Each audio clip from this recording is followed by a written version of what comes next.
that are divisive and whatnot, that we're doomed. And I have this philosophy of we're doomed. How do you reach those people to say, hold on a second, listen to what we're actually trying to do and give us a chance? Well, I think that once people see the results, I mean, he's about delivering and being productive, and we've already seen from this first week that he is going to do exactly what he said he's going to do. And we can trust that if Donald Trump says he's going to give jobs, he's going to bring back the manufacturing, that he's about America first, then that's what he means. And we've seen that in 5 days, and people who even disagree with him have to agree that this first week has been probably one of the most productive weeks of any administration. It has, but it seems that sometimes he gets a little off track as well, and he goes back to the crowd size at the inauguration and now the voter fraud investigation with 3 to 5 million people voting, illegally. And now you have Jason Chaffetz, from Utah, member of Congress, who says, I'm not going to start an investigation into this because I don't see any evidence of it.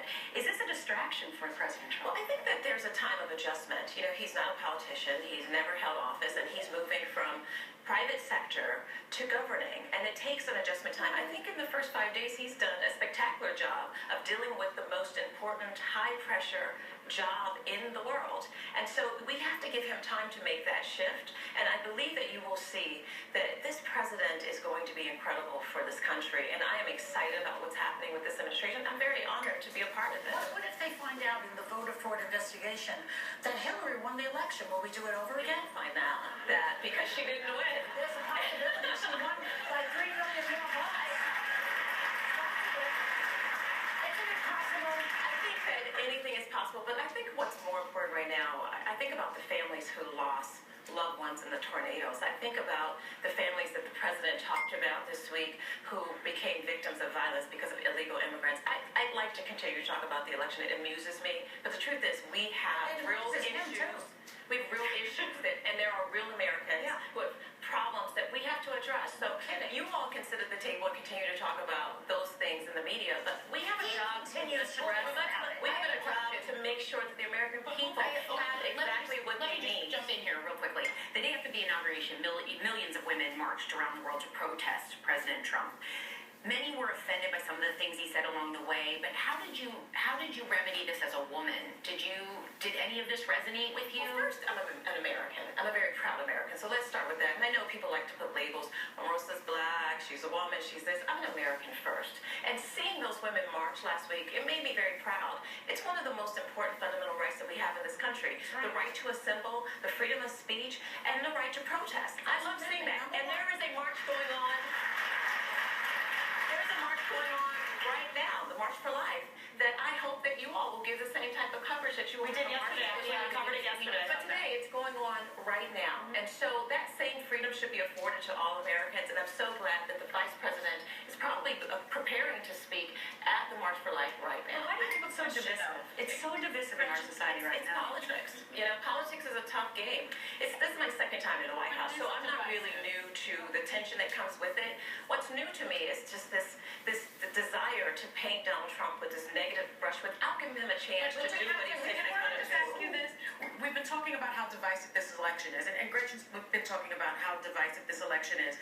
We often say that it comes from the top. He did lead this very divisive campaign.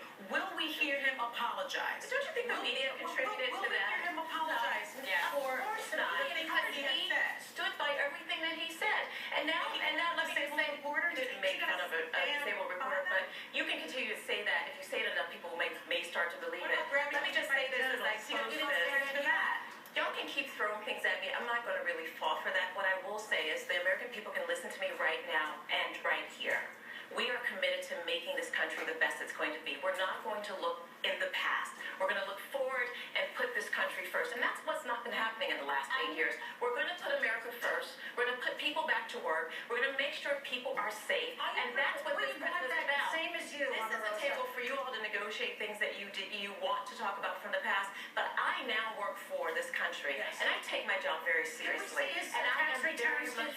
See, Joy.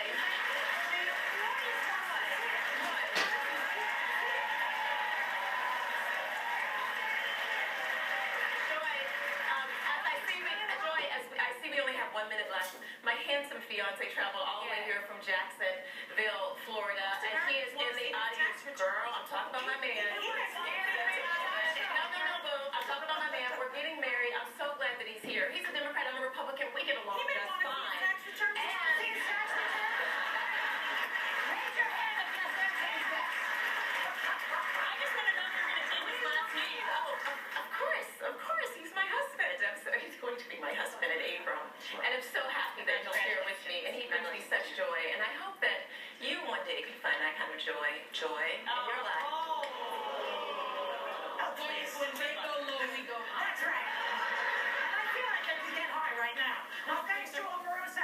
brought back